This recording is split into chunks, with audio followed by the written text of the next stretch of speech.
कहते हैं सावन का महीना सिर्फ पूजा पाठ या व्रतों का नहीं, यह वह समय है जब ब्रह्मांड की शक्तियाँ हम पर विशेष रूप से आशीर्वाद बरसाती है। अगर कोई माँ इस समय अपने गर्भ में पल रही संतान को भगवान शिव से सच्चे मन से जोड़ता है, तो ब्रह्मांड स्वयं उसकी मदद को आता है, उन पर आशीर्वाद देता है। आज गर्भ में पल रही संतान को एक विशेष कथा सुनाए, जो कथा नहीं है, एक संस्कार है।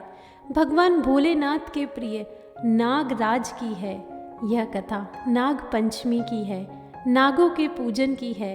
यह संस्कार देगी करुणा का, विश्वास का, रिश्तों के सच्चे महत्व का और वचनबद्धता का।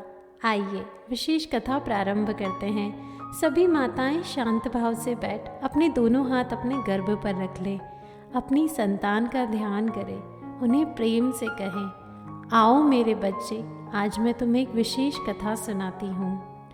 बहुत समय पहले एक नगर में एक धर्मात्मा सेठ अपने 7 बहू बेटों के साथ रहते थे। उनकी सबसे छोटी बहू बहुत ही सरल, संयमी और करुणामयी स्वभाव की थी। एक दिन जब सब बहुएं खेत में पीली मिट्टी लेने गई, तब खुदाई के दौरान एक सांप निकला।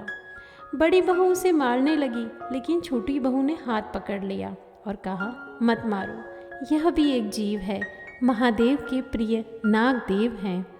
इस प्रकार करुणामयी विचार से छोटी बहू ने हिंसा को रोक लिया। छोटी बहू ने सांप से कहा, आप यहीं रुको, मैं आपके लिए दूध लेकर आती हूँ। वह तुरंत घर गई, पर घर जाकर वह अपने बच्चे को संभालने और दूसरे काम में लग गई, अपना वादा भूल गई। अगले दिन याद आया तो दौड़ते हुए वहाँ पहुँची, पर सांप आज भी वहीं प्रतीक्षा कर रहा था। उसने हाथ जोड़कर क्षमा मांगी। उसे बहुत अधिक दुख हुआ कि वह अपना वचन नहीं निभा पाई, पर ऐसा लगा मानो नागदेव ने उसे माफ़ कर दिया हो। वे उस समय वहीं बैठे थे और उसके दिया हुआ दूध को तुरंत पी लेते हैं। तब वे सांप बोलते हैं कि तूने मुझे भाई कहा था, मैं तुझसे प्रसन्न हूँ, तू जब भी बुलाएगी मैं आ जाऊँगा। सच में मेरे बच्चे, रिश्ते सिर्फ खून से ही नहीं बनते, वास्तव में तो हमारी भावना, हमारे विश्वास ही जीवन में कई रिश्तों को बनाते और बिगाड़ते रहते हैं। अब कुछ दिनों बाद जब सब बहुएं मायके गई, सबने छोटी बहू को ताना मारा, तेरा तो कोई मायका नहीं है। तब उसने मन ही मन अपने सांप भाई को याद किया और वास्तव में वह मानव रूप में प्रकट हो गया और बोला, मैं इसका दूर का भाई हूँ। पहले तो किसी को विश्वास नहीं हुआ, पर उसने उनके माता पिता और भी परिवार की कई गहरी बातें बता दी, जिससे सभी को विश्वास हो गया और अब वह अपनी बहन को लेकर अपने साथ चला गया।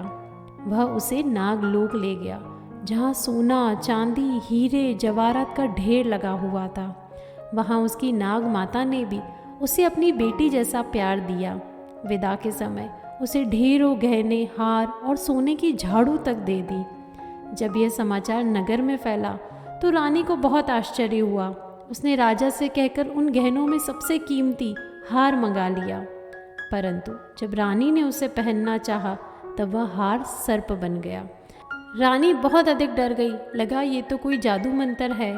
तब राजा ने छोटी बहू को बुलाकर उसे सजा देनी चाहिए, पर तब वह नाग भाई सभी के सम्मुख आकर सारी सच्चाई प्रकट करता है और वो दिन था श्रावण मास की पंचमी तिथि का। मेरे बच्चे, तभी से ये नाग पंचमी का त्योहार आरंभ होता है। यह कथा हमें बहुत कुछ सिखाती है, जैसे जीवन में हमें करुणा हर जीव के प्रति रहनी चाहिए, किसी को भी अनावश्यक परेशान नहीं करना चाहिए, रिश्तों का महत्व मानना चाहिए, खून के ही नहीं भावनाओं से रिश्तों को सींचना चाहिए। हमें हमारे वचन का मान भी रखना चाहिए, हम किसी से कुछ कहें तो उसे ज़रूर निभाना चाहिए। साथ ही हमें क्षमा का भाव भी होना चाहिए। गलती होना सामान्य है, पर क्षमा करना ही सच्ची महानता है। इन बातों को तुम हमेशा ध्यान रखना और संस्कार रूप में जीवन में अपनाना। मैं आगे भी तुम्हें ऐसी ही कहानी सुनाती रहूँगी। चलो आज के लिए इतना ही, अब तुम आराम करो। अगर सभी माताओं को भी हमारी यह भावनात्मक और संस्कारपूर्ण कथा पसंद आई हो तो कमेंट में हर हर महादेव ज़रूर लिखें। आपका एक कमेंट हमें हमारे धर्म और संस्कारों की ऐसी ही कथा प्रस्तुत करने के लिए बहुत अधिक मोटिवेट करता है। सभी को सादर प्रणाम, बहुत बहुत धन्यवाद।